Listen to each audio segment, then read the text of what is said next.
Good morning. आवाज आ रही है सबको क्लियर? Yes sir. कल हमने न्यूमेरिकल सॉल्व किए थे based on resultant vector R equal to √p² plus q² plus 2pq cos theta and how to find the magnitude of given vector. Vector a का magnitude equal to आएगा √ax² plus ay² plus az²। अच्छा, दो problem दिए थे, homework solve किए?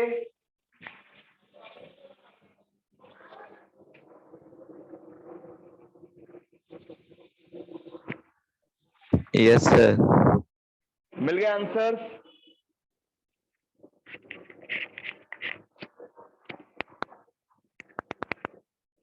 Yes, answers मिल गए थे दोनों के।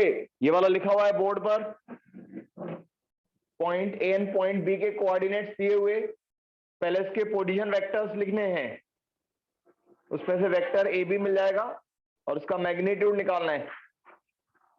यस, कितने लोगों ने सॉल्व किया है? हाथ ऊपर करो।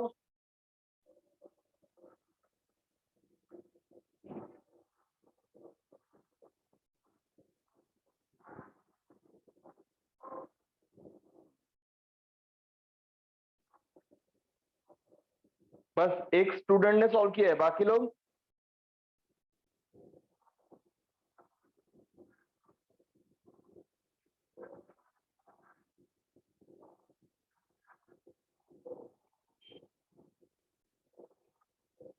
अरे बाकी किसी ने सॉल्व नहीं किया है क्या?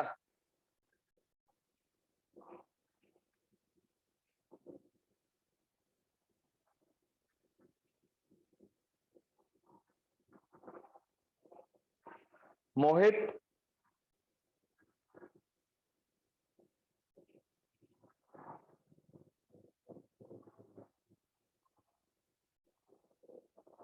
गर्ल्स में?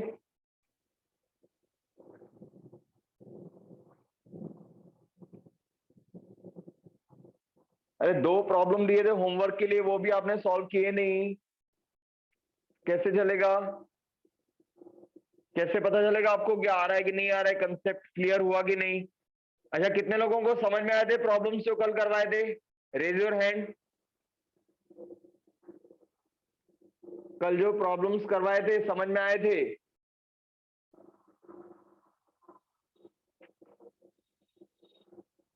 बस 3 लोगों को समझ में आए थे।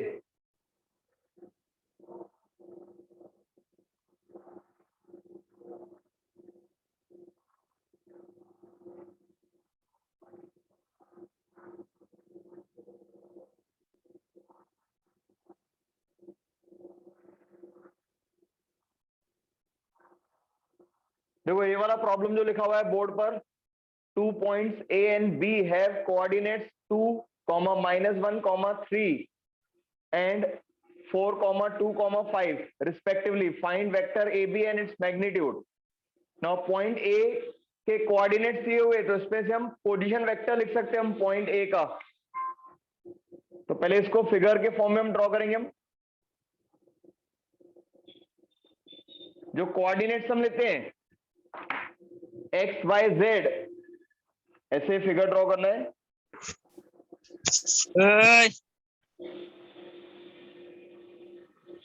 अरे माइक ऑफ कर दो, किसका माइक ऑन हो गया है?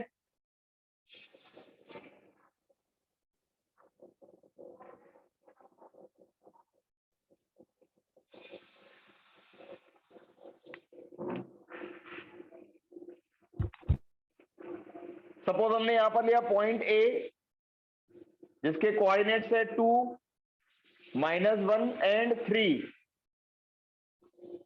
तो ओरिजिन से पॉइंट A तक एक वेक्टर ड्रॉ करेंगे। What is this vector OA called? ये वेक्टर OA को क्या बोलेंगे हम? Position vector. Position vector. तो वेक्टर OA इक्वल टू आएगा, अब पहला कोऑर्डिनेट है 2, तो 2 into i cap -1 into j cap plus 3k cap. This is called as position vector of point A. Then यहाँ पे point B दिखाना है, उसके coordinates है 4, 2, 5. Then draw the position vector OB.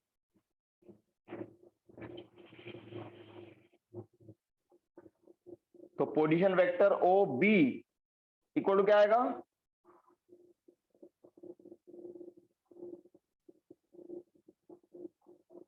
Yes, ये आएगा आपका 4i plus 2j plus 5k. Position vector of point B यानी vector O B equal to आएगा 4i plus 2j plus 5k. Now हमें फाइंड आउट करना है vector A B. तो join vector A B. अब यहां पे law of triangle of vectors apply करना है. By law of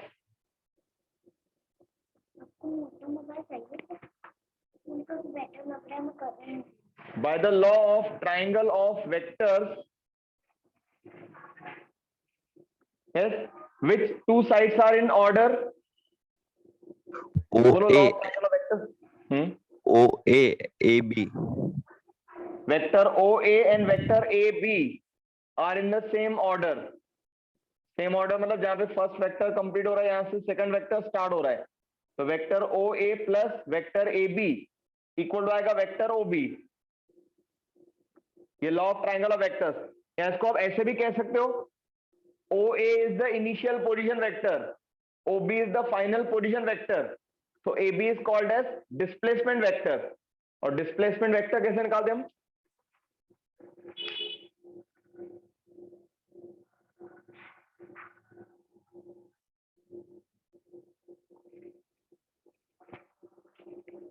displacement vector AB equal to क्या आएगा? Vector OB minus vector OA. Direct भी लिख सकते हो आप, final position vector minus initial position vector. और यहां से भी आपको वही फॉर्मूला मिलेगा, vector AB equal to vector OB minus vector OA. Solve करो अब इसको. वेक्टर OB कितना है? 4i plus 2j plus 5k minus OA vector 2i minus j plus 3k. Solve this.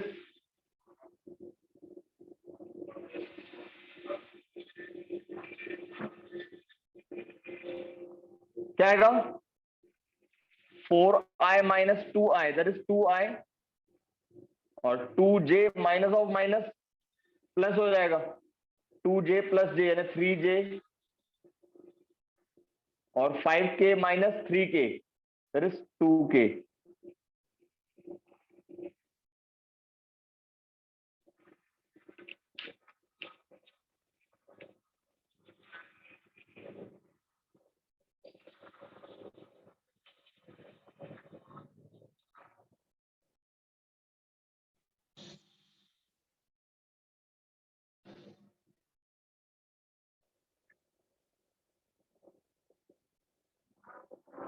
Yes, क्या आंसर आया वेक्टर ए बी का?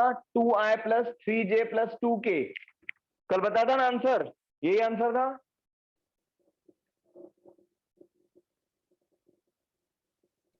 Yes, sir.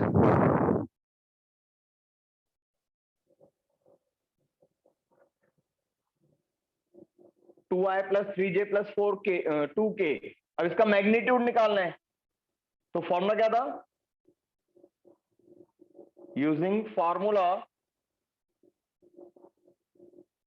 Magnitude of vector A equal to आएगा under root ax square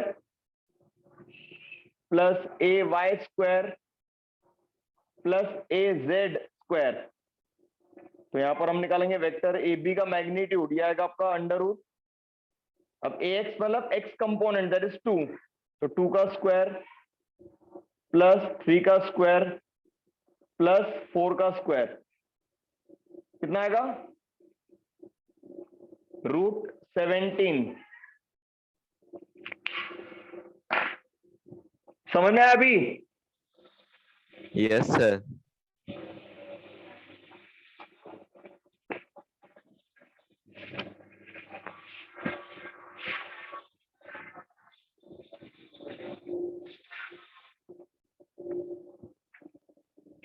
yes, अभी कितने लोगों को समझ में आया ये वाला problem?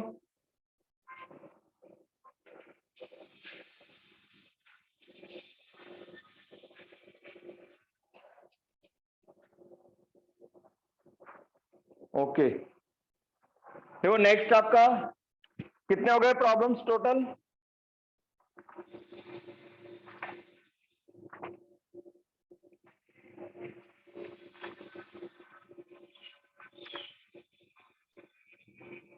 Six, sir. Okay, right next problem.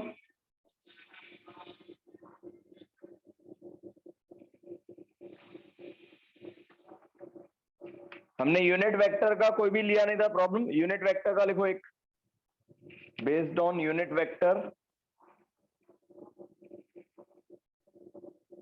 Right.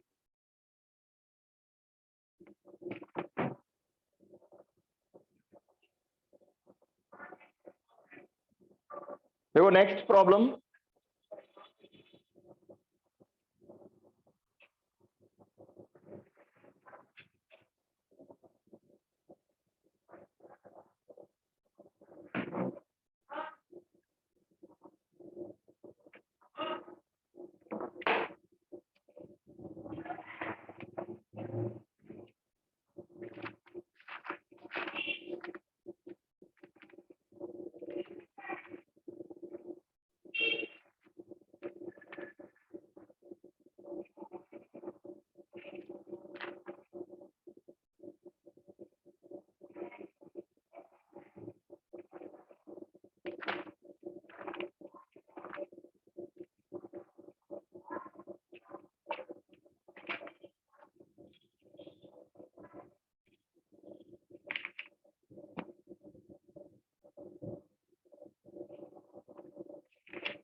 देखो next problem.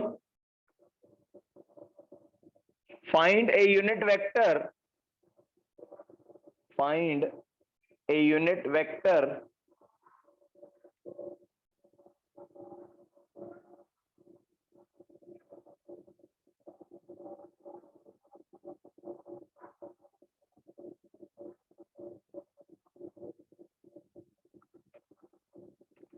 find a unit vector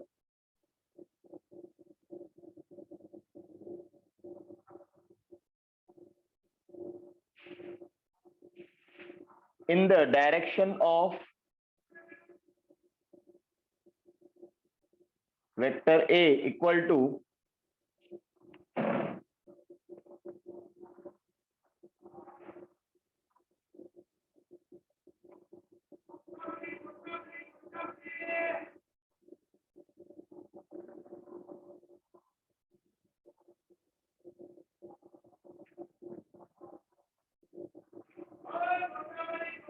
in the direction of 2i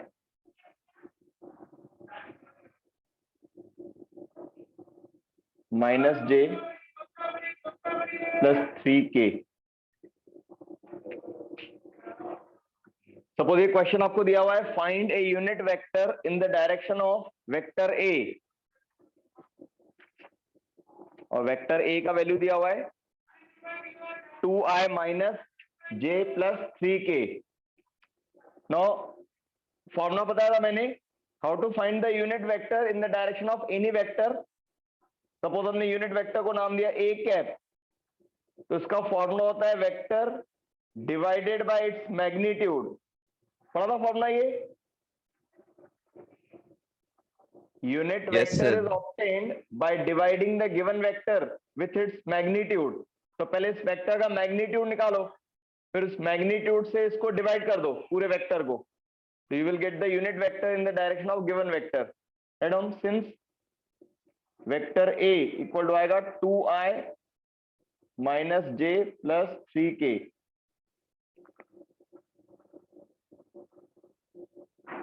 Then formula लिखेंगे हम. वेक्टर A का मैग्नीट्यूड कैसे निकालते हैं हम? Under root ax square plus ay square plus az square. अब इसमें वैल्यू पुटअप करो. ax का वैल्यू है 2, ay का वैल्यू है -1 और az का वैल्यू है 3. सॉल्व करो ये. Under root 14. ये आएगा 4 + 1 5 + 9 14. तो रूट 14 आएगा मैग्नीट्यूड ऑफ वेक्टर ए. फिर ये फॉर्मूला लिखना है. यूनिट वेक्टर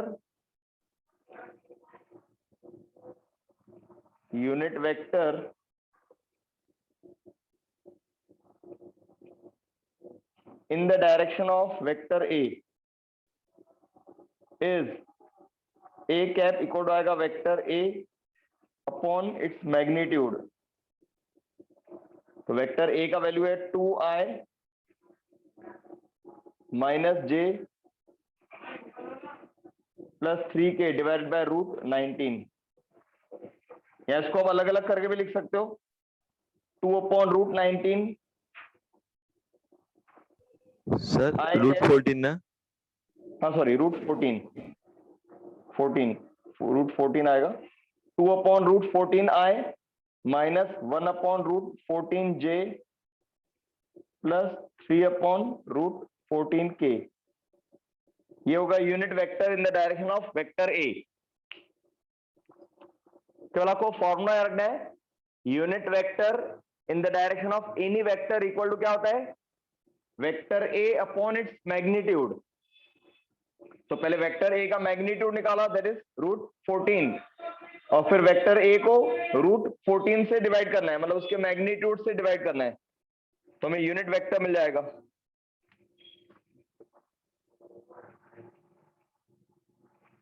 ये समझ में आया?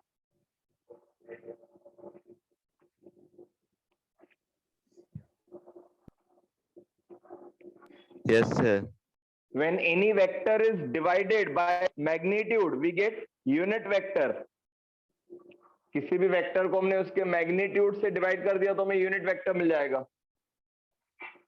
देखो नेक्स्ट.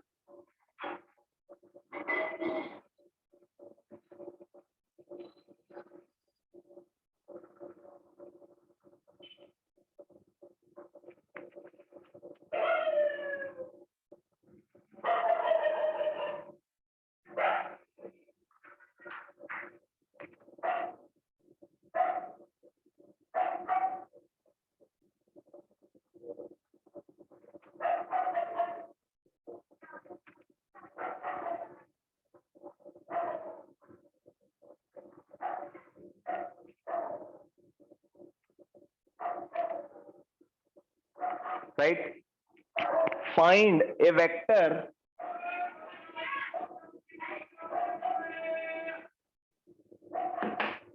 क्वेश्चन दिया आपको. Find a vector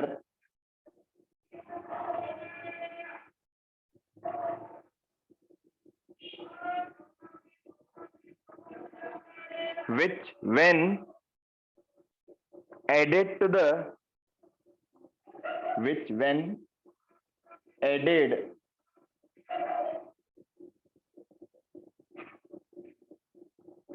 the resultant of which when added to the resultant of vector A equal to 2i minus 4j minus 6k and vector b equal to 4i plus 3j plus 3k.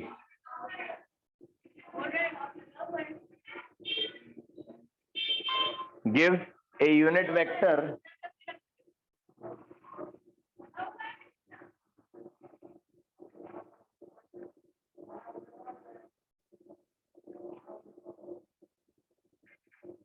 gives a unit vector along z axis.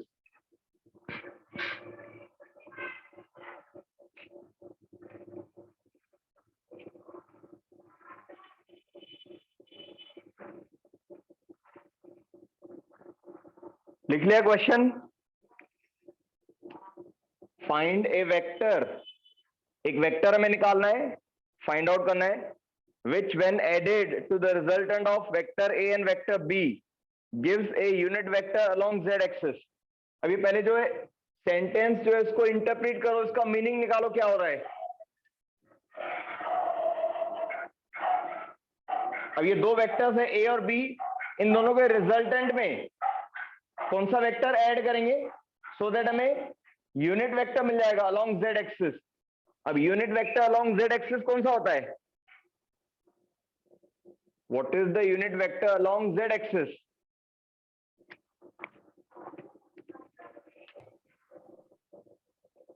बोलो। K. k मतलब आपको पूछा है indirectly a plus vector b में क्या add करें, हम कौन सा वेक्टर ऐड करें ताकि आंसर क्या आ जाए? k वेक्टर आ जाए, k cap.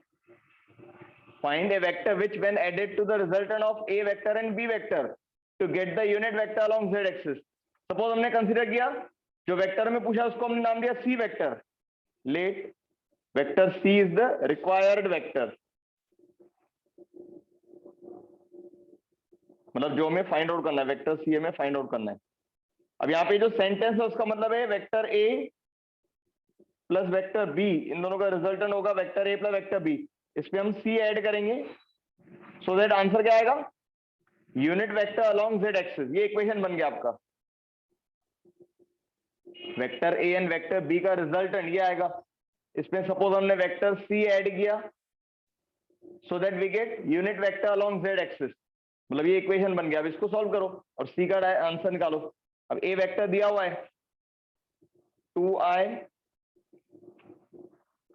Minus 4j minus 6k और प्लस b वेक्टर क्या है 4i plus 3j plus 3k और प्लस c वेक्टर जो हमें कैलकुलेट करना है इक्वल टू क्या आएगा? k cap. समझ में आया इक्वेशन कैसे बनाया हमने?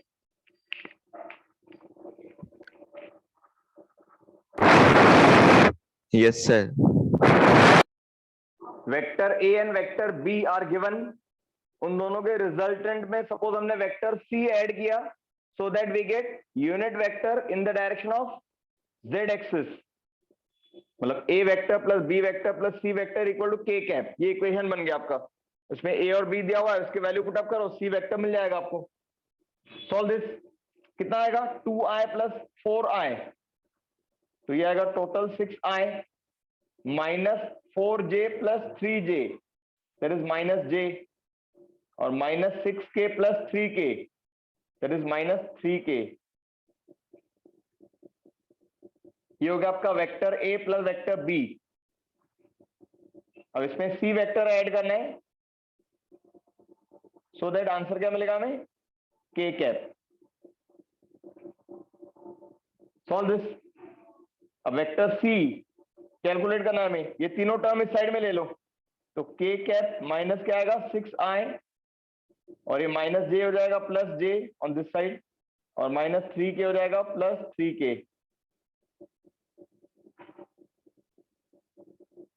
Simplify this.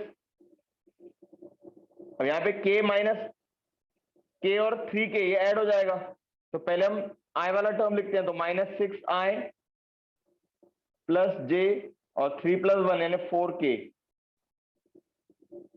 तो ये सी वेक्टर का आंसर होना चाहिए।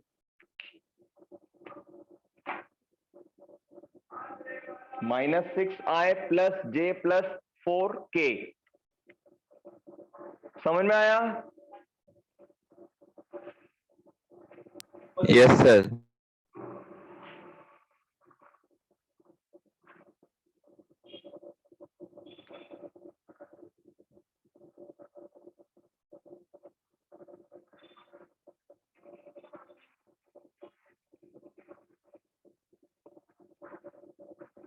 तो vector A plus vector B में कौन सा वेक्टर ऐड करेंगे ताकि हमें आंसर मिलेगा? Unit vector along Z axis, ऐसा क्वेश्चन था। तो हमने एज्यूम किया सपोज रिक्वायर्ड वेक्टर है सी वेक्टर, तो इक्वेशन क्या बना? Vector A plus vector B plus vector C equal to K cap. फिर ए और बी का वैल्यू पुटअप किया तो सी का आंसर मिल गया हमें। समझ में आया? नोट कर लिया Yes. सबने? Yes, sir. Sir, हाँ बोलो। क्वेश्चन में एक एक्सिस आया तो हम k की जगह i लिखना पड़ेगा ना? हाँ आई लिखना पड़ेगा। अगर आपको दिया होता था to get the unit vector along X axis तो यहाँ पे इक्वल टू आई आएगा, अलोंग वाई एक्सिस तो जे आएगा, और अलोंग जेड एक्सिस तो के लिखा हमने। Because I J and K are the unit vectors along X axis, Y axis and Z axis respectively.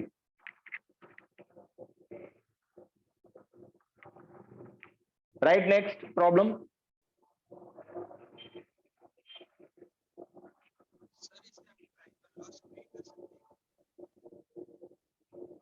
Hello, yes, कोई डाउट है किसको?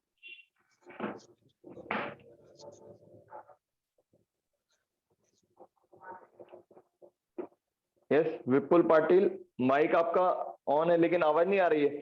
थोड़ा वॉल्यूम बढ़ाओ आपके इसका मोबाइल का।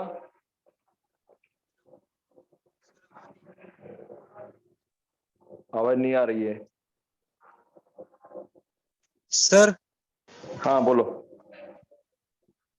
सर इस क्वेश्चन आप भी हमने जो क्वेश्चन किया है उसे हम ट्रायंगल लॉ से भी कर सकते हैं क्या? ट्रायंगल लॉ से नहीं करना है, क्योंकि ट्रायंगल लॉ में दो वेक्टर्स दिए रहते हैं, तीसरा निकालते हैं। यहाँ पे आपको एक जनरल क्वेश्चन दिया है, आपको मैंने पूछा 5 + 2 में क्या ऐड करोगे कि आंसर आपका 12 आ जाएगा। ऐसा क्वेश्चन दिया है कि vector A plus vector B में कौन सा वेक्टर ऐड करें, थर्ड वेक्टर, कि आंसर हमारा के कैप आ जाएगा। उसमें law of triangle of vectors की जरूरत ही नहीं है, सिंपल क्वेश्चन है ये। ठीक है, आपको मैंने बोला कि 7 और 2 के सम में कौन सा टर्म ऐड करें कि आंसर हमारा 15 आ जाए। तो सपोज हमने एज्यूम किया कि हम x ऐड कर रहे हैं, अभी इक्वेशन बन गया, इसको सॉल्व करो। तो 7 + 2 9, इसमें क्या ऐड करोगे कि आंसर 15 आएगा? 6 ऐड करोगे आप, बराबर। वैसा ही क्वेश्चन है कि vector a plus vector b में कौन सा वेक्टर ऐड करें। सपोज हमने c लिया कि आंसर हमारा आएगा unit vector along z axis, मतलब k कैप आ जाएगा। तो ये दोनों दिए हुए, ये निकालना है।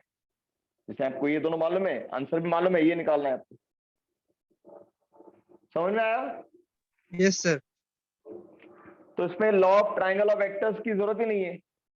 हाँ, law of triangle of vectors कब लेना है? जब आपको दो वेक्टर्स दिए होंगे, थर्ड वेक्टर पूछा होगा।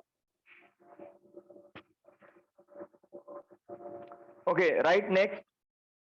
Find the value of x, number 9। Find the value of x in the unit vector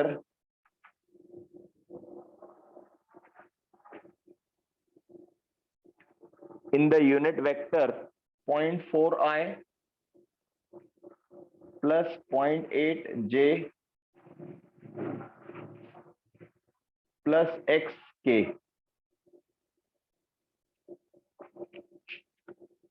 Find the value of x in the unit vector 0.4i cap plus 0.8j cap plus xk cap. अब देखो यहाँ पे ये आपको दिया हुआ है कि ये यूनिट वेक्टर है, मतलब इसका मैग्नीट्यूड कितना होना चाहिए? 1। तो इसका मैग्नीट्यूड 1 ले लो तो आपको अननोन वैल्यू x मिल जाएगा। यहाँ पे आपको दिया हुआ है data The given vector is a unit vector. Add on solution. 0.4 I cap plus 0.8 j cap plus x into k cap is a unit vector.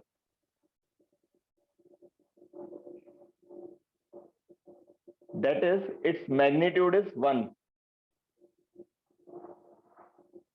Its magnitude is 1. अब magnitude कैसे निकालते हैं वेक्टर का? अंडर रूट पहला जो component है ax उसका square यानी 0.4 का स्क्वायर प्लस दूसरा कंपोनेंट यानी ay उसका square plus third component az उसका स्क्वायर. तो under root ax square plus ay square plus az square. और ये कितना आना चाहिए? 1 आना चाहिए क्योंकि ये यूनिट वेक्टर है. अब ये इक्वेशन बन गया, इसको सॉल्व करो. स्क्वायर ऑन बोथ साइड्स, दोनों साइड में स्क्वायर कर दो तो 1 का स्क्वायर 1 ही रहेगा और ये स्क्वायर रूट कट हो जाएगा. तो ये आपका इक्वेशन बनेगा 0.4 का स्क्वायर प्लस 0.8 का square plus X square equal to 1. अब 0.4 का स्क्वायर कितना होता है? 0.16. 0.8 का आएगा 0.64.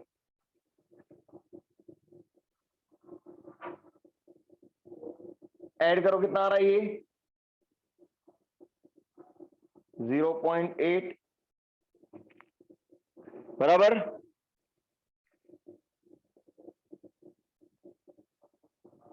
Given vector is a unit vector, मतलब उसका मैग्नीट्यूड होगा 1. तो उसका मैग्नीट्यूड निकालेंगे हम और उसको इक्वल टू 1 लिख देंगे. और मैग्नीट्यूड कैसे निकालते हैं हम किसी भी वेक्टर का? Under root ax square plus ay square plus az square. ये फॉर्मूला आपका. तो अंडर रूट ax का वैल्यू कितना है यहाँ पे? 0.4. ay का वैल्यू है 0.8 और az का वैल्यू है x. देखो ये एक मेथड है. वेक्टर अगर हम लिखते हैं तो उसके कंपोनेंट्स भी दिए रहते हैं समटाइम. तो ये कंपोनेंट्स के फॉर्म में दिया हुआ है, यानी ये वेक्टर आपको रिजॉल्व करके दिया है. 0.4 उसका x कंपोनेंट है, 0.8 y कंपोनेंट और x z कंपोनेंट है. अब ये इक्वेशन सॉल्व करो, क्या आएगा?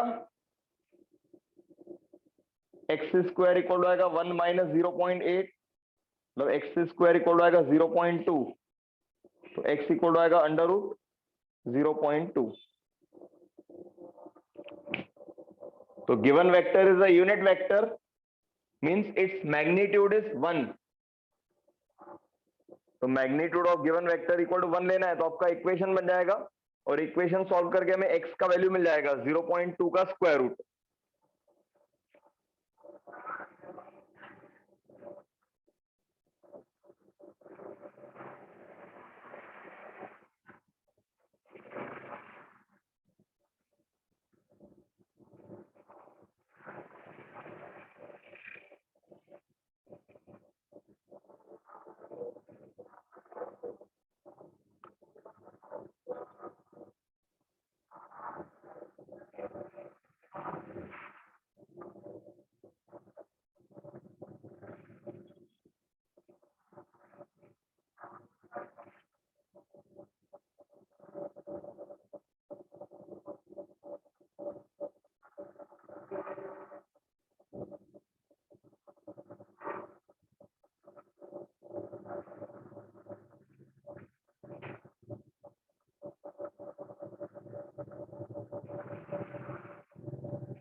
हो गया?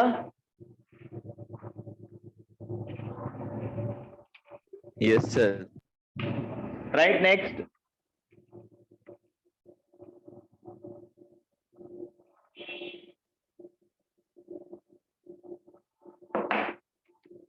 An aeroplane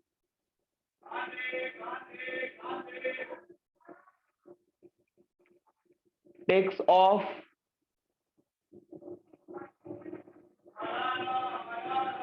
at an angle of 30 degree.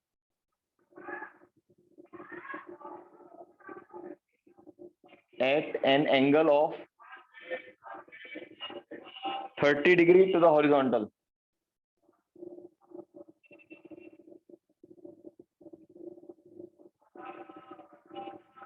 Suppose एक एरोप्लेन दिया हुआ है which takes off at an angle of 30 degree to the horizontal. If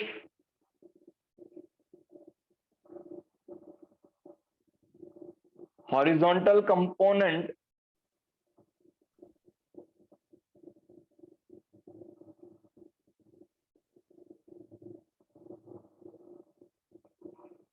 of velocity is 250 kilometer per hour,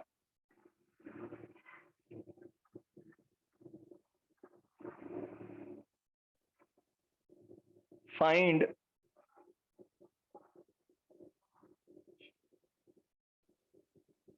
the actual velocity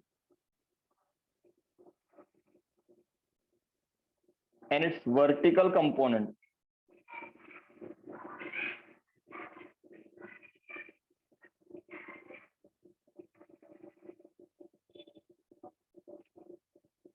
An aeroplane takes off at an angle of 30 degree.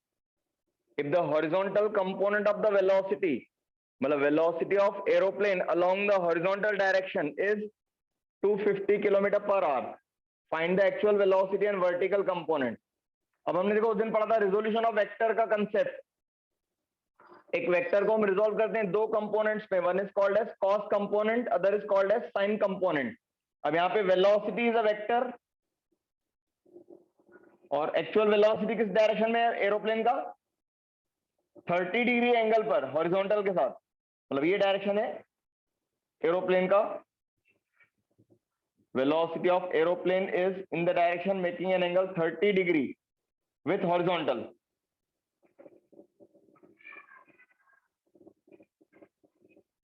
This is the direction of velocity.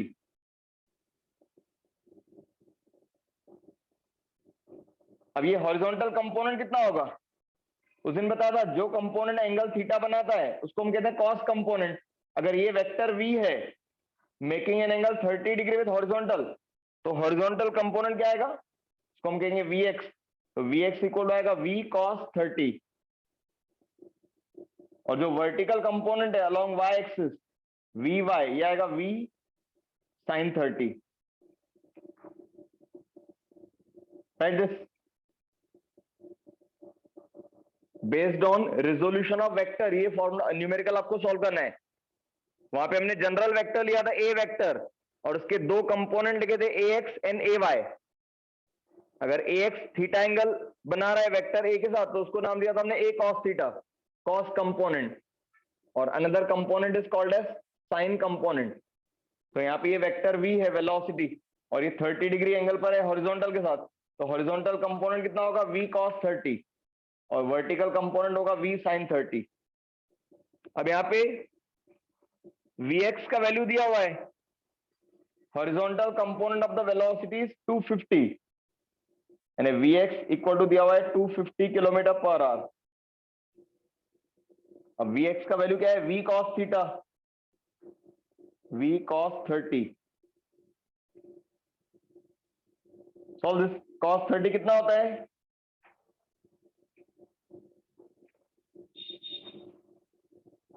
अरे cos 30 कितना होता है,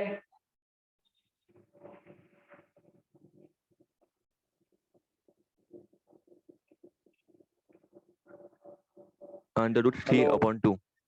√3/2. Solve करो इसको. तो horizontal component of velocity मतलब vx दिया हुआ है और ये आएगा v cos 30. तो v cos 30 का वैल्यू है 250. cos 30 का वैल्यू पुटअप करो √3/2. तो v इक्वल टू कितना आएगा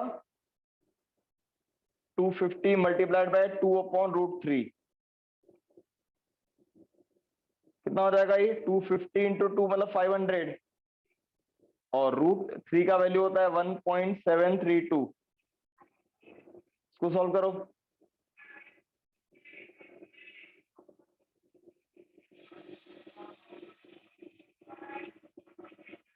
कितना आएगा वैल्यू 500 अपॉन √3 का वैल्यू लिखा हमने 1.732, 288.67. 288.6, therefore v इक्वल टू आएगा 288.68 किलोमीटर पर आवर। ये एक आंसर हो गया आपका। एक्चुअल वेलोसिटी इतना है और अलोंग द हॉरिजॉन्टल यानी एक्स कंपोनेंट कितना आएगा, हॉरिजॉन्टल कंपोनेंट 250। अब यहाँ पे वर्टिकल कंपोनेंट भी पूछा है, देयरफॉर वर्टिकल कंपोनेंट यानी वी वाई इक्वल आएगा v sin 30। तो v का वैल्यू है 288.68 और sin 30 कितना है, sin 30 होता है half. Along the vertical component क्या आएगा, v sin थीटा, और थीटा यहाँ पे 30 डिग्री है तो डायरेक्ट आप sin 30 भी लिख सकते हो। तो 288.68 इंटू हाफ, इसका आधा कर दो यानी 144.34 किलोमीटर पर आवर। यह आएगा आपका वर्टिकल कंपोनेंट यानी y along y axis 144.33।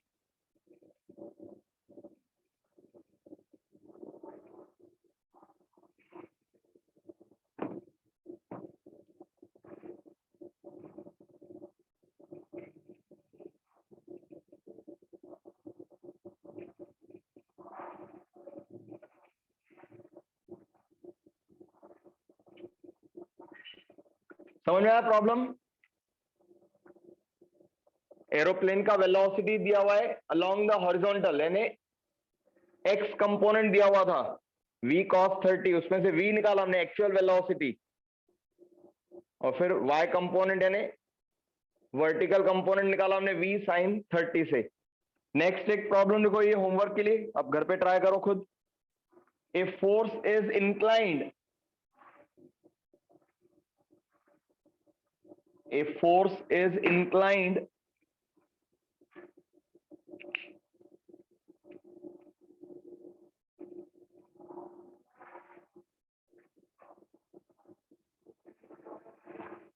at 30 degree to the horizontal.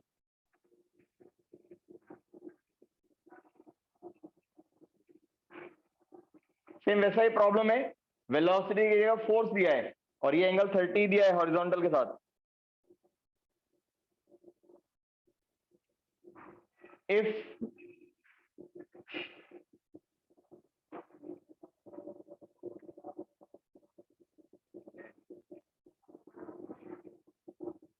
the horizontal component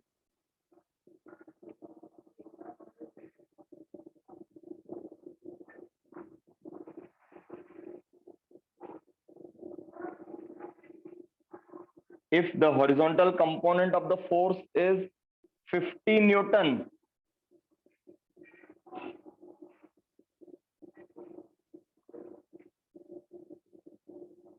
find the actual force and its vertical component.